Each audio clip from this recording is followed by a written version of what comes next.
Merlin here.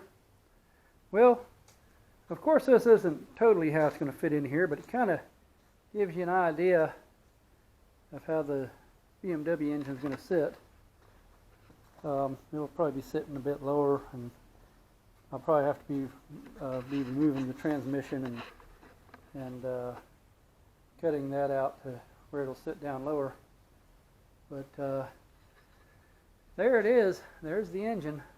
You can tell she's nice and shiny, except for where she got road rash from where it got wrecked. But it looks pretty good. Looks pretty clean. I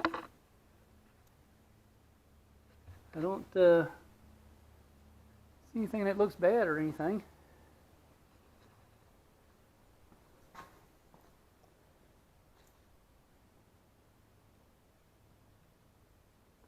That kind of gives you a little general idea what the engine's going to look like sitting in the Hoverstar when you get it all in there. Looks kind of cool. Alrighty. Thanks for watching, and we'll keep you updated.